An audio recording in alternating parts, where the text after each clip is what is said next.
अस्सलाम वालेकुम नाज़रीन राजधानी टाइम प्रोग्राम सां गॾु मां आहियां गोहर गांगरो। नाज़रीन KPK ऐं पंजाब में चूंड मुलतवी करण जे हवाले सां जेको इलेक्शन कमीशन ऑफ पाकिस्तान जो फ़ैसिलो सुप्रीम कोर्ट में PTI चैलेंज कयो हो, उन फ़ैसिले जी बेंच टुटी हुई है। जस्टिस अमीनुल हक़ जेको आहे उहो बेंच खां अलॻि थी वियो। उन जवाज़ ॾिनो त हुन काल्ह जेको फ़ैसिलो कयो आहे आइन जे आर्टिकल 184(3) तहत त चीफ जस्टिस ऑफ पाकिस्तान पाण मुरादो जेको नोटिस वठे थो या नोटिस ते जेके ॿुधणियूं थियनि थियूं उहे जेके मुअतल कई वियूं ऐं उन्हनि जे हवाले सां उन फ़ैसिलो ॾिनो आहे, जंहिं सबबु हू हिन बेंच में नथो वेही सघे। बेंच टुटण खां पोइ अॼु हिकु भेरो ॿीहर chief justice of Pakistan bench तश्कील ॾिनी आहे ऐं हुन में को इज़ाफ़ी जज मुक़ररु न कयो वियो आहे। पहिरियां 5 रुकनी बेंच हुई ऐं हाणे उहा 4 रुकनी बेंच, जेके पहिरियां 4 जज हुआ उहे ई उन बेंच में हूंदा। सुभाणे 11:30 वॻे उनजी हेयरिंग थींदी, जॾहिं त जेको सदर पाकिस्तान आहे उनजो चवणु आहे त हीउ जेको बिल पास कयो वियो आहे सुप्रीम कोर्ट जे सुधारनि जे हवाले सां, इन बिल जी पास करण जी जेका टाइमिंग आहे उहा दुरुस्त न आहे। इन सां शक ऐं शुबहात वधनि था। इन्हनि ॿिनि मामलनि ते अॼु असां प्रोग्राम में गुफ़्तगू कंदासूं। नाज़रीन, हिन वक़्तु असांखे जॉइन कयो आहे डॉक्टर दर्शन लाल साहब, जेको MNA आहे ऐं मुस्लिम लीग नवाज़ सां संदसि तालुक़ आहे। अस्सलाम वालेकुम डॉक्टर साहब। जी वालेकुम सलाम।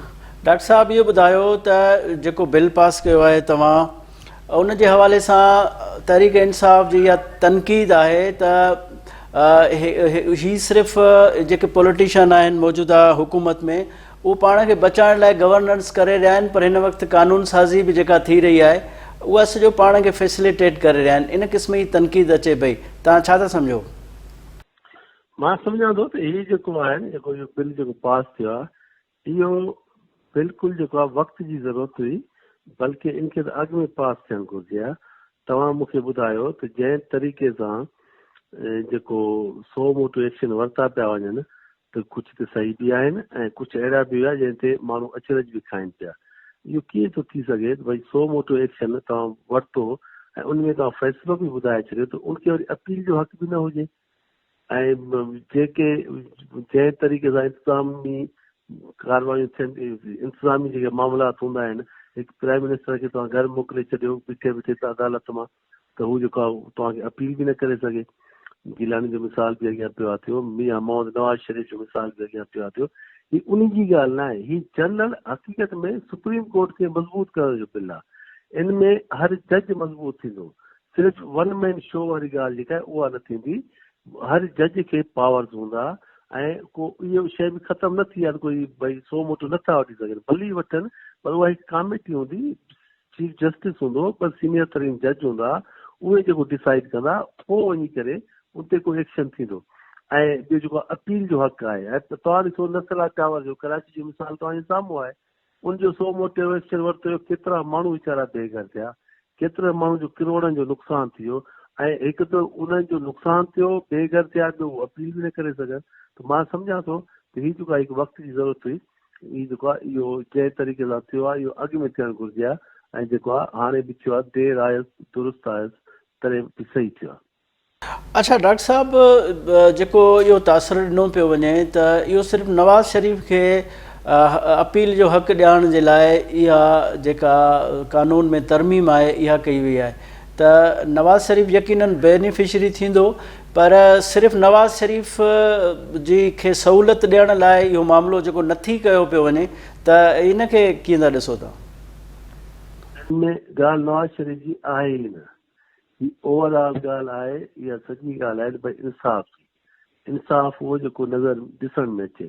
तव्हां साॻियो केस ॾिसो फैसल वाडा जो, हू बि त नाअहल थियो न, उहो नाअहल थियो, साॻी उन मां वरी उहो अहल थी वियो। त उहो जेकॾहिं नवाज़ शरीफ़ खे अपील जो हक़ ईंदो ऐं साॻे उहे जज पाण चवनि पिया, तव्हां ॾिसो जेको आहे साकिब मिसाल चयो पए त जेको आहे माण्हू खे सादिक अमीन पार्शली चयो आहे इमरान ख़ान खे, पर सादिक अमीन जूं ॻाल्हियूं हूंदियूं आहिनि ॿ, या सादिक अमीन आहे या न आहे। इहो विचोलो सादिक अमीन कीअं थींदो आहे? त उन मां हीअ जेको आहे नवाज़ शरीफ़ जी बेनिफिशरी जी ॻाल्हि ई कोन्हे। तव्हां ॾिसो 2017 में नवाज़ शरीफ़ खे नाअहल कयो, न सिर्फ़ु नाअहल कयो हुयो, हुकूमत मां कढियो हुयो, ठीकु आहे। ऐं उन खां पोइ 5 साल थी विया। उन माण्हू खे तव्हां जेको 3 दफ़ा पाकिस्तान जो प्राइम मिनिस्टर रहियो इहो क्या अपील आहे की न? मां तव्हां खां पुछां थो, हीअ त सिर्फ़ु हू ॻाल्हि कनि था पिया, हीअ हर उन माण्हू खे हक़ आहे जंहिंसां नाजाइज़ी थियो आहे। हीअ हर उन माण्हू जो केस आहे, सिर्फ़ु नवाज़ शरीफ़ जो को नालो ई कोन्हे, नवाज़ शरीफ़ जी त का ॻाल्हि ई कोन्हे, पर जेकॾहिं उनखे त हू बि जेको आहे न जजिस पाण मञो बाबा हीअ जेको आहे असां को ग़लती थी, असां जेको आहे ज़ोर ज़बरदस्ती सां फ़ैसिला वरिता हुआ। केस शुरू थियो पना में, इहो कोर्ट जो इहो असूल आहे त भई जेको केस हूंदो आहे उन ते ई ॿुधणी हूंदी आहे। केस शुरू थियो पनामा में पाण जस्टिस जेके हुया, जेके उन टाइम वेठा हुया, उन्हनि चयो त बाबा तो ते का करप्शन जी चार्जिस कोन्हे, पर अगामा आहे, अगामा जे करे असां तोखे जेको आहे नाइल कयूं था पिया। हाणे तव्हां मूंखे ॿुधायो त को कॾहिं ईअं थियो आहे कोर्ट में केस हुजे हिकिड़ो ऐं सज़ा हुजे ॿिए में ॾियनि, ईअं कॾहिं थियो बि कोन्हे। त इहे पाण हालांकि जेतिरो कोर्ट्स खे पाण आइनी सुधारा आणणु घुरिजनि, जुडिशियल रिफॉर्म्स हर को चए थो इहे थियणु घुरिजनि। हिकु माण्हू जो केस हूंदो आहे त उन जो पर पोटरा वञी करे उन केस में भुगता पिया हूंदा आहिनि, तॾहिं बि फ़ैसिला न थींदा आहिनि। त इन्हनि खे हर कंहिंखे पंहिंजे आइनी अदारे में जेके बि अदारा आहिनि पंहिंजो आइनी हदूद में रही करे कमु कनि त मां सम्झां थो मुल्क तरक़ी कंदो। ऐं हिन सां बि वॾो फ़र्क़ु पवंदो, वॾो फ़र्क़ु इहो पवंदो त आम माण्हू खे इंसाफ़ मिलंदो ऐं उहे जेके बि कोर्टूं आहिनि उहे पंहिंजे आइनी हदूद में रही करे जेकॾहिं फ़ैसिला कंदियूं त मां सम्झां थो हीउ मुल्क जे लाइ बि बहितर आहे, आम माण्हू जे लाइ बि बहितर आहे। इन मां तव्हां ॾिसो, तव्हां व्यूज़ वठो आम आदमी जो, माण्हुनि जो, त उहे जेके आहिनि सभु इन मां ख़ुशि थिया आहिनि। इवन असेंबली में जेके PTI जा मेंबर्स वेठा हुया उन चयो न इहो वक़्तु जी ज़रूरत आहे, इहो बिल्कुलु थियणु घुरिजे, पर तरीक़ेकार ते असांखे एतिराज़ आहे। हाणे तव्हां ॾिसो माना इहे शइ त एडमिट कनि था न बाबा इहा शइ थियणु घुरिजे, तरीक़ेकार ते छाजो एतिराज़ आहे? असेंबली जॾहिं करे थी, असेंबली जेको आहे mother of the institution, supreme आहे, पार्लियामेंट सुप्रीम आहे, उहो ई कानून ठाहींदी आहे, उनखां पोइ इम्प्लीमेंट अदारा कंदा आहिनि। त उन मां सम्झां थो पियो त इहे जेके बि उहो ॻाल्हि कनि था पिया उहो त पाण उन्हनि त पार्लियामेंट खे त बेवक़्त करे छॾियो PTI वारनि। तव्हां ॾिसो त हमेशह पार्लियामेंटेरियन खे ॻाल्हियूं पार्लियामेंट ते लानत विझंदो हुयो, पार्लियामेंट खे बुरो भलो चवंदो हुयो। त ही उहा ई पार्लियामेंट आहे जेको जेकॾहिं में वेही करे सही तरीक़े सां कमु कंदो त उनखे पावर बि मिलंदो आहे, स्ट्रेंथन बि थींदो आहे, मुल्क बि तरक़ी कंदो आहे। ऐं हिन महिल ताईं तव्हां ॾिसो भली सभु अदारा आहिनि, पर मुल्क जंहिं बि बहरान में आयो, भली दहशतगर्दी जे बहरान में इहो, तॾहिं बि पार्लियामेंट वेही करे सभु पार्टियूं गॾु थियूं उनखे बहरान मां कढियो। जेकॾहिं दहशतगर्दी मुआशी बहरान आया नी पहिरियां त उनखे बि उन मां कढियो अथऊं। डिक्टेटर बि आया नी त उन्हनि खे बि पार्लियामेंट में साॻिया इहे सभु पार्टियूं मिली करे मुशरफ खे बि ॿाहिरि कढियो। त चवण जो मक़सदु इहो आहे पार्लियामेंट खे जंहिं तरीक़े सां उन्हनि बेवक़्त कयो आहे त उन जो हाणे वकार बहाल थियो आहे। अच्छा डॉक्टर साहब, सदर पाकिस्तान आरिफ अलवी साहब चयो आहे त कानून साज़ी ज़ाहिर आहे पार्लियामेंट जो राइट आहे, पर ही जेका चीफ जस्टिस जो सोमोटो वठण या इन्हनि मामलनि ते कानून साज़ी कई वई आहे, टाइमिंग बिल्कुलु ग़लति आहे। तासुर इहो पियो वञे त हिन वक़्तु अहम केस चीफ जस्टिस साहब ॿुधी रहियो आहे ऐं उहे जेके फ़ैसिला ॾेई रहियो आहे उन जे हिसाब सां जेको आहे इहो मुनासिबु नाहे ऐं हिन वक़्तु इहा कानून साज़ी न करणु खपे। केस में उहे ई वेठा आहिनि, छा भला हिते ॿिया जस्टिस कोन्हनि छा? जेकॾहिं ही पंजाब जो मां तव्हांखे एग्ज़ाम्पल ॾियां, पंजाब ऐं KPK जो केस जेकॾहिं खयो सो मोटो वरितो, पूरी लार्जर बेंच करे छॾिया। लार्जर बेंच जेकॾहिं विया त मां सम्झां थो अॼु इहो जेको माण्हू सवाल खणनि था पिया कंहिंखे खणण जी नौबत ई न अची आहे, न इहो असेंबली मां कोई कानून पास थिए आहे। जेकॾहिं लार्जर बेंच उहो तश्कील ॾे आहे त छो न ॾिनी? छाकाणि त उते बि त माना बाहिस थिया वेठा हुया न माण्हू, जेको आम माण्हू जो राय आहे। जेकॾहिं इहो थिए थो पियो त पोइ उन खां पोइ बहितर इहो आहे भई पाकिस्तानी माण्हू खे इंसाफ़ थी मिले। हा, उहा ॿी ॻाल्हि आहे, बेनिफिशरी केरु आहे? नवाज़ शरीफ़ बेनिफिशरी त न आहे, पूरो पाकिस्तान बेनिफिशरी थींदो। तव्हां ॾिसंदो केतिरा माण्हू अचनि था, केतिरनि सां नाजाइज़ियूं थियूं आहिनि, केतिरनि खे जेको आहे ईअं ई सज़ाऊं मिलियूं आहिनि। त पोइ हाणे उनखे बि त फ़ाइदो थींदो न।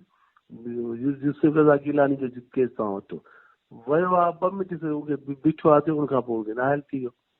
त इहो भली हू ॻाल्हियूं कनि, पर इहो हिकु न हिकु ॾींहुं त थियणो हुयो। जेकॾहिं हाणे थी वियो आहे त मां सम्झां थो पोइ बि थियो देरि सां आहे पर बहितर थियो। अच्छा डॉक्टर साहब, जेको इलेक्शन जो मामिलो आहे उन में त सुप्रीम कोर्ट बार बार चयो आहे त बाबा जॾहिं आइन ऐं कानून में वक़्त ते इलेक्शन आहे ऐं का बि गुंजाइश न आहे ऐं इलेक्शन खां कमीशन खां बार बार इहो मालूम कयो वियो त तव्हां को आइनी हवालो ॾियो ऐं तव्हां नज़रिए ज़रूरत तहत इहा इलेक्शन मुलतवी करणु चाहियो था। त हाणे जेकॾहिं सुप्रीम कोर्ट में आमादा न थी थिए, यकीनन फ़ैसिलो ईंदो, ॾिसे छा थो अचे, ऐं ज़ाहिर आहे प्रेशर बि आहे PTI जो त इलेक्शन थियणु घुरिजे, त पोइ इलेक्शन कराए हुकूमत इन मां जान छॾाए छो न थी? ईअं जेको इल्ज़ाम आहे त इलेक्शन खां भॼण लाइ इहो सभु सॼो एतमाम थो कयो वञे। असां तव्हां ॾिसो न, जॾहिं बि इलेक्शन थी या मुस्लिम लीग नून हुजे या PDM हुजे या पीपल्स पार्टी, हमेशह हुन में हिसो वरितो आहे। इहो बि तव्हांखे यादि हूंदो त 97 में पीपल्स पार्टी जूं सिर्फ़ु 17 सीटूं, तॾहिं बि उहे वेठा। इहो बि यादि हूंदो त 2002 में नून लीग जूं 17 या 20 सीटूं हुयूं, तॾहिं बि उहे वेठा हुया असेंबली में, इलेक्शन में हिसो वरितो। हालांकि मियां साहब मुल्क में बि न हुयो, ॿाहिरि वियो, उन ॻाल्हियुनि जे बावजूदि बि हिसो वरितो। इलेक्शन खां त सियासी जमात त डिॼंदी न आहे न, सियासत हूंदी इलेक्शन आहे। जेकॾहिं आवाम न हुजे त पोइ जेको आहे इलेक्शन पार्टियुनि खे जेको पोइ वोट केरु ॾिए, पोइ त हर को माण्हू अची करे वेही रहे। त इलेक्शन खां डिॼण जो सुवाल ई कोन्हे, पर मुल्क जा जेके हालात आहिनि, मुल्क जूं जेके शयूं आहिनि, त उन जे हिसाब सां इलेक्शन कमीशन फ़ैसिलो कंदो। इलेक्शन कमीशन चए सुभाणे इलेक्शन करायो, केरु उनखे एतिराज़ कंदो? इन में त को ॿी का राय आहे ई कोन। भई आइन जे मुताबिक़ जेके बि 90 ॾींहं हुजनि, 90 ॾींहं में इलेक्शन थिए, 120 ॾींहं आहिनि, 120 ॾींहं में इलेक्शन थिए, उन खां त असां इन राफ़ कयूं कोन था। त इहो फ़ैसिलो त इलेक्शन कमीशन जो आहे। डॉक्टर साहब, हीउ जेको इमरान ख़ान जो जलसो हो, चयो इहो पियो वञे त इहो हिकिड़ो डिसाइसिव जलसो हूंदो। ॾिसिजे त जेतोणीक अदालती हेयरिंग्स में काफ़ी माण्हू अचनि था, पर जलसे में केतिरा अचनि था, ऐं काफ़ी रुकावटनि जे बावजूदि कंटेनर मुख़्तलिफ़ रस्तनि ते रखिया विया, मोटरवे बंदि कयो, उन जे बावजूदि वॾे तादाद में माण्हू जलसे में आया। ऐं जेका रेटिंग ॾिठी पई वए, काफ़ी इमरान ख़ान जे मुखालफ़नि बि इहो पियो चयो त काफ़ी जलसे में आया। त छा इमरान ख़ान जी जेका मक़बूलियत आहे उहो मुस्लिम लीग नवाज़ पंजाब में उनखे डेंट सम्झे थी जो इलेक्शन खां बि लवायो वञे पियो? हिकिड़ी ॻाल्हि तव्हांखे ॿुधायां न, जलसो कंहिंजो बि इंडिकेटर न हूंदो आहे। ही सियासत आहे। सियासत में जॾहिं इलेक्शन थींदा नी, उनमें ॾींहुं बि वॾो हूंदो आहे, उनमें कलाक में पोज़ीशन्स चेंज थींदियूं आहिनि। ही तव्हां ॾिसो जेको टाइम इमरान ख़ान रहियो त उनमें उन छा कयो? उन त मुल्क खे मुआशी बहरान में धिकेले छॾियो। ऐं जलसो तव्हां जे जलसे ते ईंदो त जलसो कल मरियम नवाज़ शरीफ़ जो थियो आहे, नंढे कोट में थियो आहे। केतिरा माण्हू हुया उनमें? तव्हां ॾिसो, हज़ारे माण्हू हुया। हिकु तमामु ई वॾो भरपूर जलसो हुयो। त जलसो कंहिं शइ जो इंडिकेटर न हूंदो आहे। इंडिकेटर इहो हूंदो आहे त इलेक्शन में जेको माण्हू वञे, ज़ाहिर आहे हिकु दूर खटींदी, हिकु दूर हाराईंदी। असांखे त इहो को एतिराज़ ई कोन्हे भई केरु खटे केरु हाराए। साफ़ शफ़ाफ़ इलेक्शन थिए, टाइम ते इलेक्शन थिए, ऐं उन में जेको खटे वञे बस उहो अचे। त बाक़ी असां न उनजी मक़बूलियत खां कॾहिं अॻु डिॼिया आहियूं, न को हाणे डिॼंदासीं। छाकाणि 18 जो इलेक्शन बि तव्हां ॾिठो, जोड़ो इलेक्शन हो, ऐं सभु हाणे तस्लीम बि कनि पिया, त मञनि बि पिया त असांखां ग़लती थी वई। ऐं उन खां पोइ जेकॾहिं हाणे इलेक्शन थींदो, तव्हां ॾिसंदो त पाकिस्तान मुस्लिम लीग नून PTM ही जेको आहे वॾी मेजॉरिटी सां खटे ईंदी, ऐं वरी इंशाअल्लाह ताला हुकूमत वेठाईंदी। अच्छा डॉक्टर साहब, हिकिड़ो जेको तासुरु इहो पियो ॾिनो वञे त जेकी पुराणियूं पार्टियूं आहिनि ऐं मक़बूल पार्टियूं बि आहिनि, उहे जेके आहे उहे रिवायती पार्टियूं आहिनि, स्टेटस को बरक़रार रखियूं अचनि पियूं। जदीद दौरु आहे, डिजिटल दौरु आहे, नओं दौरु आहे, उन पटांदड़ मुताबिक़त नथियूं रखनि, जंहिं सबबु जेको अवाम आहे कुझु नवाण चाहे थो, ऐं जंहिं सबबु PTI जी जेका मक़बूलियत आहे उन में इज़ाफ़ो थींदो पियो वञे। हालांकि 3.5 साल जी गवर्नमेंट आई, डिलीवर बि न करे सघिया, उन जे बावजूदि बि जेको मक़बूलियत आहे PTI जी, उन जे पुठियां इहो चयो पियो वञे त हाणे स्टेटस को जी सियासत जेको आहे उन मां दम निकिरंदो थो वञे। तव्हां इन सवाल ते केतिरो दम आहे त छा वाक़ई पुराणियूं पार्टियूं स्टेटस को तक रहनि थियूं, पाण में जिदत नथियूं आणनि, ऐं जेको हाणे यूथ जो इज़ाफ़ो आहे, पढ़ियल लिखियल यूथ आहे, उन जूं कुझु तक़ाज़ाऊं मुख़्तलिफ़ आहिनि? तव्हां छा था सम्झो त इहा जेको बहस थियो पियो, इन बहस में केतिरो जान आहे?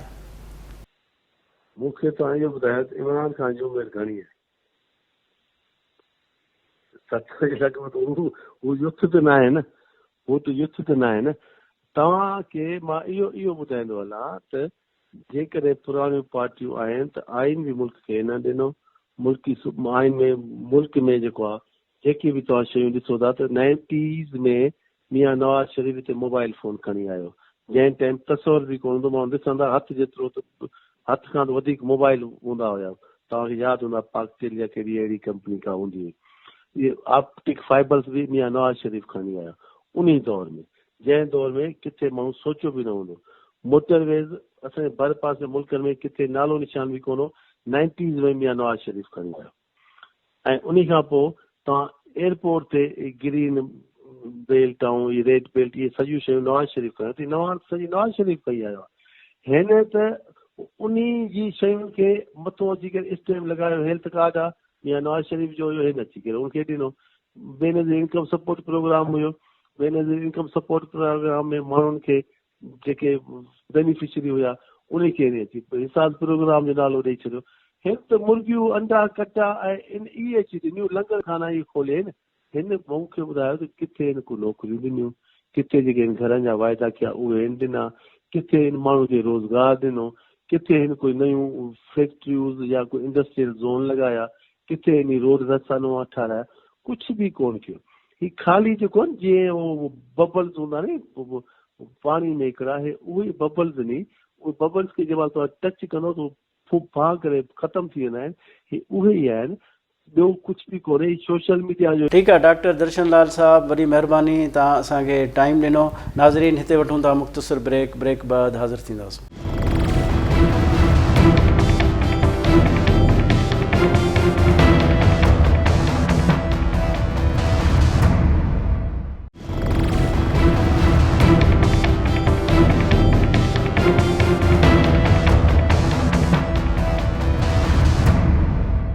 नाज़रीन वेलकम बैक। नाज़रीन, हिन वक़्तु असांखे जॉइन कयो आहे इंतज़ार हैदरी साहब, जेको सीनियर जर्नलिस्ट ऐं तजिया नगार आहे। अस्सलाम वालेकुम हैदरी साहब। वालेकुम अस्सलाम गौर साहब। हैदरी साहब, ये बताएं कि जो इमरान खान की पिटीशन है सुप्रीम कोर्ट में, उस पर बेंच टूट गया, एक मरतबा फिर जो है वो बेंच तश्कील दी गई है और कल उसकी हेयरिंग है।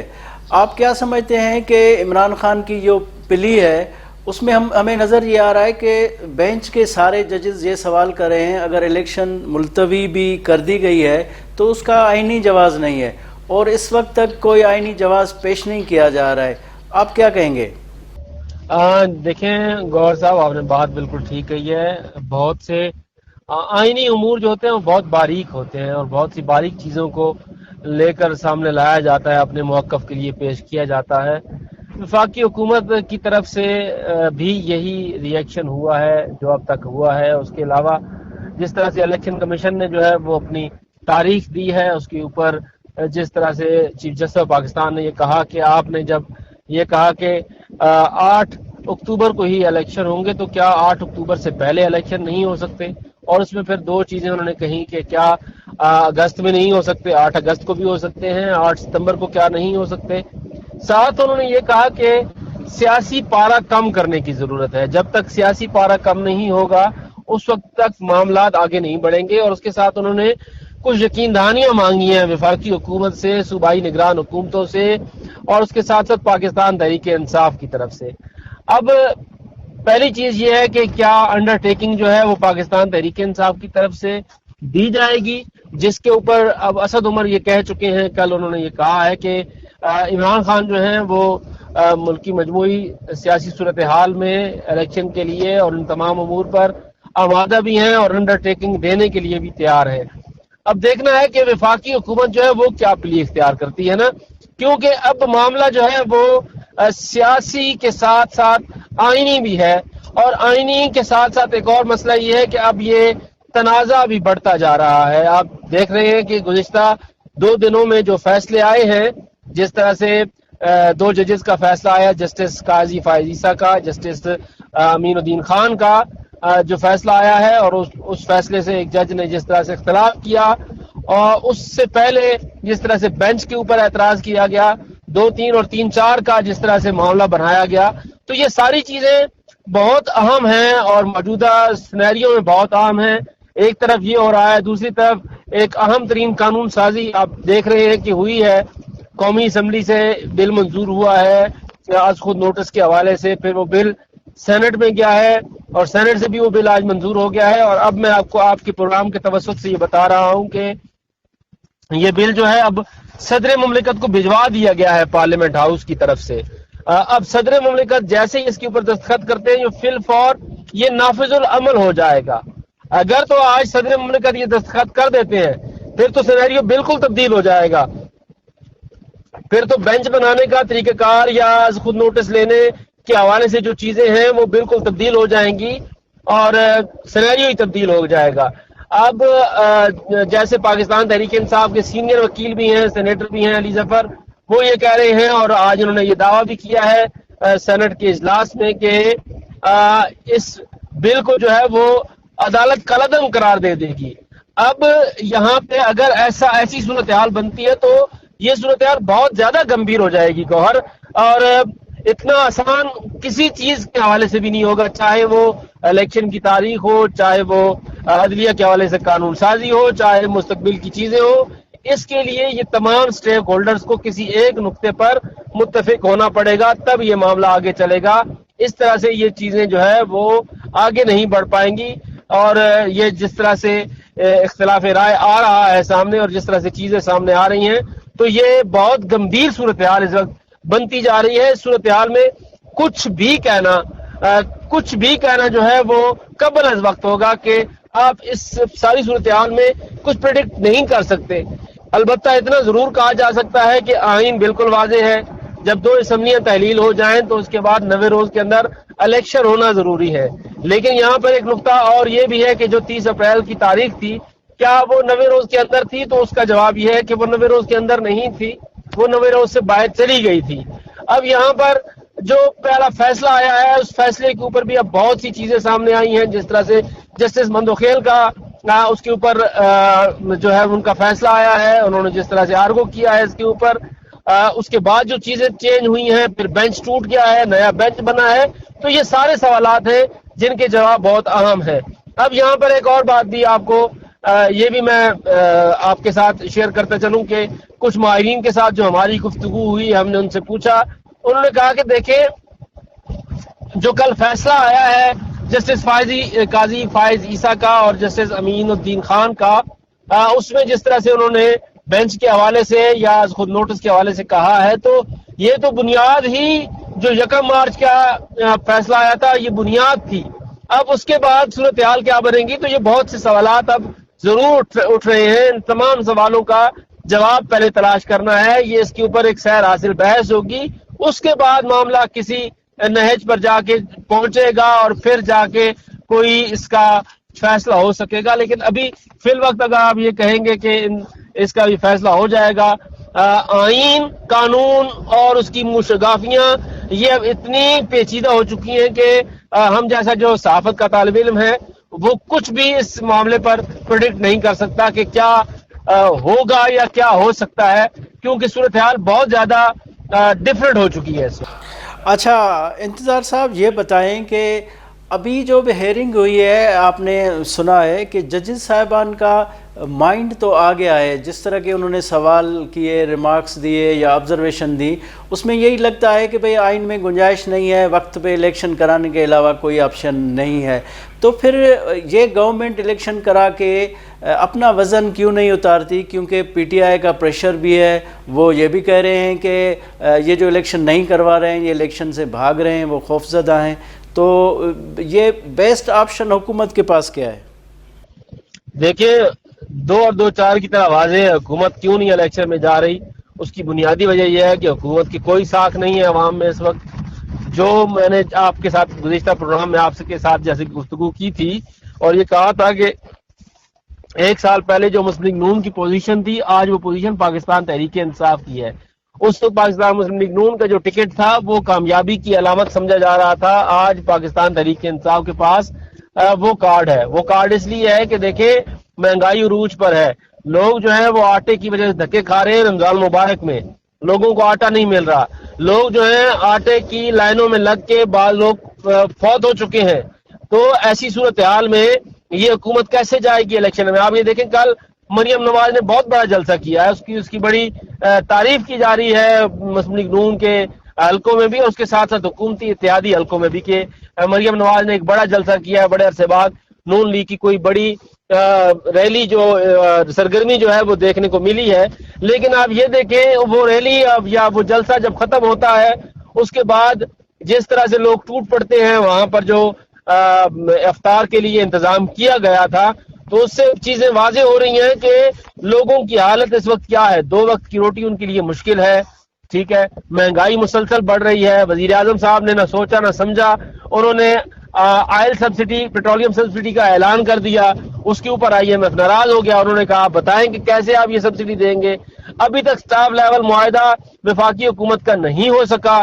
تمام شرائط وفاقی حکومت نے IMF کی مان لی ہیں, جو انتہائی سخت شرائط تھیں وہ مان لی ہیں, لیکن ابھی صرف بات ایک نقطے پر رک گئی ہے اور وہ نقطہ بنیادی طور پر بینونی جو یقین دہانیاں ہیں سرمایہ کاری کی وہ ہیں کہ جب تک وہ نہیں کرائی جائیں گی تب تک سٹاف لیول معاہدہ نہیں ہوگا. اوپر سے سونے پہ سہاگا یہ ہوا کہ انہوں نے ان کے ساتھ مشاورت کیے بغیر پیٹرولیم مصنوعات پر سبسڈی کا اعلان کر دیا. اب اس کے اوپر بھی وہ جو ہے ان سے وضاحت دے رہے ہیں. تو یہ بہت سی چیزیں ہیں. جب سٹاف لیول معاہدہ نہیں ہوا, وصال ڈار صاحب یہ کہہ رہے تھے کہ جو اوریجنل قیمت ہے ڈالر کی وہ 180 یا اس سے نیچے ہے, لیکن آج آپ دیکھیں نا آج بھی مارکیٹ میں جو ریٹ ہے وہ 286 سے 290 تک کے درمیان ڈالر کا ہے, اور بعض جگہوں پہ تو ڈالر مل ہی رہا.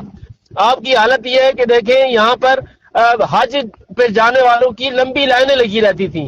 اس دفعہ وزارت مذہبی امور نے پہلے مارچ کی تاریخ دی, اس پہ لوگوں کی زیادہ درخواستیں نہیں آئیں, پھر اس کے بعد اس میں توسیع کر دی گئی اور اس کے بعد اس کو 31 مارچ تک لے جایا گیا.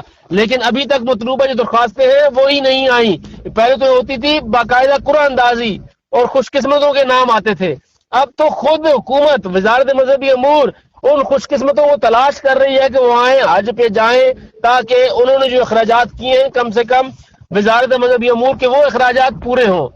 صورتحال یہاں پہ پہنچ چکی ہے. 45,000 روپے انہوں نے مزید کم کیے ہیں حج اخراجات میں کہ پیکج میں, کہ اتنا کم پیکج ہم کر رہے ہیں پھر آ جائیں, لیکن ابھی تک لوگوں کی جو ایک بڑی تعداد ہے ان کے پاس کھانے کے لیے روٹی نہیں ہے. متوسط طبقہ تو پہلے پٹ گیا ہے تو وہ کیسے حج پہ جائے گا. تو یہ وہ حقیقتیں ہیں جن کو جو ہے وہ جھٹلا نہیں سکتی وفاقی حکومت. اسی لیے اس سچویشن میں وہ کسی صورت میں انتخابات میں نہیں جائے گی, اور وہ جو اس کو کہتے ہیں کہ ڈیلنگ ٹیکٹس وہ اسے استعمال کرتی رہے گی, کسی بھی انداز میں کرے گی, اس معاملے کو بڑھائے گی. آپ یہ دیکھیں گے جس طرح سے اب پہلے پاکستان تحریک انصاف کی درخواست تھی, اس کے اوپر سماعت ہو رہی تھی, اس کے بعد وفاقی حکومت پہلے سوچتی رہی اور عین وقت پر جا کے وہ اس میں فریق بنے ہیں. پاکستان پیپلز پارٹی, مسلم لیگ نون اور JUI اس میں فریق بنے ہیں. اچھا انصار صاحب یہ بتائیں کہ بل کے حوالے سے صدر پاکستان نے کہا ہے کہ قانون سازی گو کہ پارلیمنٹ کا حق ہے, لیکن یہ سپریم کورٹ کے حوالے سے جو قانون سازی کی ہے اس کی ٹائمنگ ٹھیک نہیں ہے, اس پہ شک و شبہات ہیں. آپ کیا کہیں گے؟ سر دیکھیں مسئلہ یہ تو پاکستان تحریک انصاف بھی یہی کہہ رہی ہے نا, اور تحریک انصاف کے ہی صدر ہیں ڈاکٹر عارف الوی. خود وزیر اعظم ایک دن پہلے یہ کہہ چکے ہیں کہ صدر مملکت نے انہیں جو خط لکھا ہے وہ خط پاکستان تحریک انصاف کی ایک پریس ریلیز سے زیادہ نہیں تھا. اور جب یہ صورتحال ہے تو کس طرح سے ان کی آپس میں جو کوارڈینیشن ہے وہ بہتر ہوگی. اب یہاں پر سوال یہ پیدا ہوتا ہے کہ کیا صدر مملکت اس بل کے اوپر دستخط کر کے اس سے قانون بنائیں گے یا نہیں بنائیں گے, اور اگر نہیں بناتے تو پھر حکومت کے پاس آپشن کیا ہے. دیکھیں ابھی صدر کے پاس ہیں 14 روز. آج صدر کے پاس یہ معاملہ چلا گیا ہے, آج کے بعد 13 دن صدر کے پاس ہے. کیا وہ فل فور اس پہ دستخط کر کے واپس بھجوا دیں گے اور یہ قانون بن جائے گا, یا پھر وہ اسے 14 روز تک لٹکائیں گے؟ دو چیزیں ہیں. اگر صدر مملکت اسے 13 دن تک لٹکائے رکھتے ہیں اور 14ویں دن اس کے اوپر اعتراض لگا کر اسے واپس بھیج دیتے ہیں اور کچھ ترامیم تجویز کرتے ہیں کہ یہ ترامیم کی جائیں, اس کے بعد پھر اس بل کو بنایا جائے, تو اس کے بعد پھر حکومت کے پاس آپشن یہ ہوگا کہ وہ اس کے بعد اسے لے کے آئے گی پارلیمان میں مشترکہ اجلاس میں. دیکھیں 10 اپریل کو مشترکہ اجلاس بھی طلب کیا ہوا ہے, اور مشترکہ اجلاس بنیادی طور پر طلب بھی اسی وجہ سے کیا ہوا ہے کہ اگر صدر مملکت اس کو واپس بھیجتے ہیں 14 دن کے اندر تو پھر اپریل کے تیسرے ہفتے میں یہ مشترکہ اجلاس میں آئے گا، مشترکہ اجلاس میں اسے منظور کیا جائے گا، اسے منظور کر کے دوبارہ صدر کو بھیجا جائے گا، پھر 10 دن ہے، اور اگر 10 دن تک دوبارہ صدر مملکت دستخط نہیں کرتے تو اس کے بعد یہ آٹومیٹکلی پھر قانون بن جائے گا۔ تو ابھی 24 دن اس لحاظ سے ٹھیک ہے، ابھی 24 دن ہیں انتظار۔ حیدری صاحب بہت شکریہ، آپ نے ہمیں جوائن کیا۔ ناظرین ہی شو تاں ڈٹھو ایندڑ راجدھانی ٹائم میں کے نئے موضوع سان گڈ حاضر تھینداسوں۔ پنجے میزبان گوہر گانگرو کے اجازت ڈیندا، اللہ حافظ۔